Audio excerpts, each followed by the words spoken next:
Hello guys, welcome back to a new video. आज की video में मैं आपको बताने वाला हूँ एक ऐसे प्लांट के बारे में जिसको आप बहुत ज़्यादा आसानी से अपने घर में ग्रो कर सकते हो और फ्री में बिल्कुल आसानी से आप इसके काफ़ी सारे प्लांट्स अपने घर में रेडी कर सकते हो। ये प्लांट है स्पाइडर प्लांट।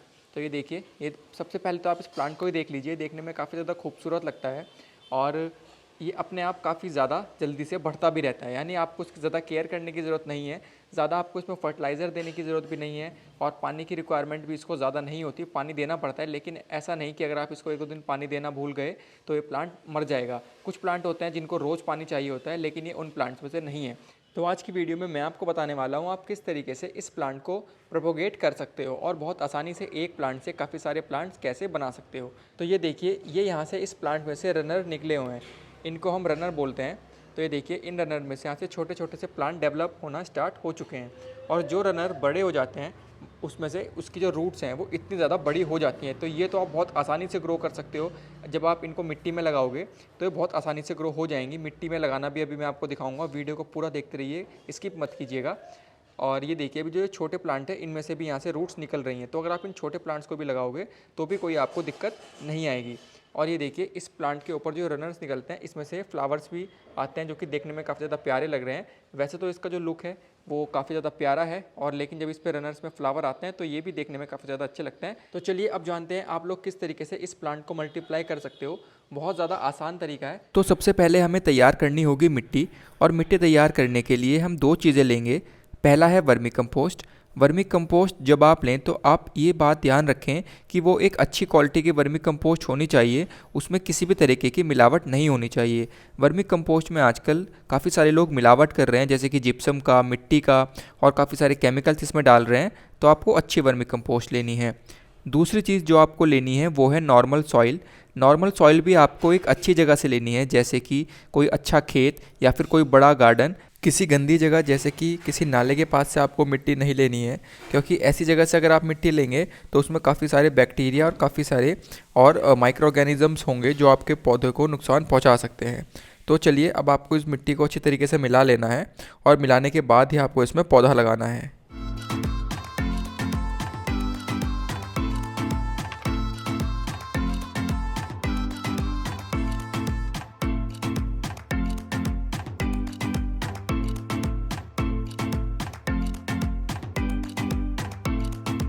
तो अब अगली चीज़ हमको चाहिए प्लास्टिक के पॉट्स। और प्लास्टिक के पॉट्स हमको इस तरीके के यूज़ करने हैं जिसके नीचे काफ़ी सारे होल्स बने हों। अगर होल्स नहीं होंगे हमारे पॉट्स के अंदर तो जो हम पानी मिट्टी में देंगे वो हमारी कटिंग को ख़राब कर सकता है, क्योंकि वो बाहर नहीं निकल पाएगा। तो इसलिए ये आप ध्यान रखिए, जब भी आप कोई पॉट लें, चाहे वो मिट्टी का हो, चाहे वो सीमेंट का हो, या चाहे वो प्लास्टिक का हो, तो उसके नीचे काफ़ी सारे आपको होल्स कर देने हैं ताकि एक्स्ट्रा वाटर बाहर निकल पाए। और इससे अगला स्टेप आता है गमले में मिट्टी भरना। गमले में मिट्टी भरना भी अपने आप में एक कला है जो कि सबको नहीं पता होती। तो जब भी आप कोई पौधा लगाएं या फिर कोई कटिंग लगाएं, आपको गमले में मिट्टी पूरी नहीं भरनी होती। कुछ लोग क्या करते हैं, मिट्टी ऊपर तक भर देते हैं।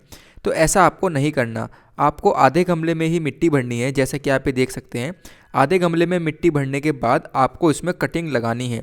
इससे क्या होगा, जो भी आप न्यू कटिंग लगाएंगे या फिर जो भी आप नया पौधा लगाएंगे, अगर उसमें जड़ें होंगी तो उसकी जड़ें डैमेज नहीं होंगी। जैसे कि जो ये शक्कर है, इसमें पहले से ही जड़ें मौजूद हैं, तो इसकी जड़ें जो हैं वो ख़राब नहीं होंगी। तो इस तरीके से आपको कटिंग को लगाना है। और कटिंग को लगाते समय आपको एक बात का ध्यान रखना है कि कटिंग आप हमेशा सेंटर में लगाएं। तो यहाँ पे ये हम शक्कर लगा रहे हैं, तो शक्कर भी आपको सेंटर में लगाना है। इससे क्या होगा, पौधे को फैलने के लिए ठीक तरीके से जगह मिल पाएगी और पौधा लगा हुआ भी काफ़ी सुंदर लगेगा। एक बार जब आप पौधा लगा दें तो पौधा लगाने के बाद आप गमले को ठीक तरीके से नीचे ज़मीन पे पटक दें। इससे क्या होगा, सॉइल टाइट हो जाएगी, उसमें एयर बबल्स नहीं बनेंगे और पौधा जो है हमारा वो ठीक तरीके से ग्रो होगा। चलिए अब मैं आपको बताता हूँ एक ऐसी चीज़ के बारे में जो आपको हर बार जब भी आप कोई नई कटिंग या फिर नया पौधा लगाएं तो अपने पौधों के ऊपर डालनी है। ये है फंगिसाइड।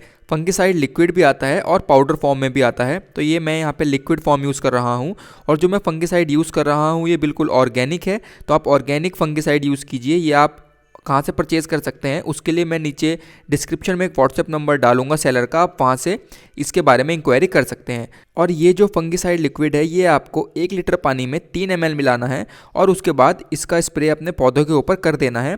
और जब आप स्प्रे करेंगे तो वही पानी मिट्टी में भी जाएगा। इससे क्या होगा, पौधे के ऊपर किसी भी प्रकार का फंगल अटैक नहीं होगा। तो ज़्यादातर जो न्यू पौधे होते हैं या फिर न्यू कटिंग होती हैं वो फंगस की वजह से ख़राब हो जाती हैं। काफ़ी सारी फंगल डिजीज़ हमारे पौधे में लग जाती हैं, तो इसका स्प्रे करने के बाद पौधे में फंगल डिजीज़ नहीं लगेंगी। ये देखिए, ये जो स्पाइडर प्लांट है ये हमने कुछ समय पहले इसी प्रकार से ग्रो करा था और अब इसकी जो ग्रोथ है वो ठीक तरीके से चल रही है। तो कुछ टाइम बाद हमारी ये वाली कटिंग जो हमने आज लगाई है वो भी इसी तरीके की हो जाएगी। तो आप लोग भी इस तरीके से अपने स्पाइडर प्लांट को ग्रो कर सकते हो। और जब प्लांट ठीक तरीके से ग्रो हो जाए उसके बाद भी आप उसके ऊपर फंगीसाइड का स्प्रे कर सकते हो। इससे आने वाले समय में प्लांट के ऊपर किसी भी प्रकार की फंगल डिजीज़ अटैक नहीं करेगी और प्लांट हमारे ठीक तरीके से ग्रो होते रहेंगे और हमेशा हरे भरे रहेंगे। तो दोस्तों, ये वीडियो आपको कैसी लगी नीचे कमेंट में लिख के बताएं और पेड़ पौधे लगाते रहें।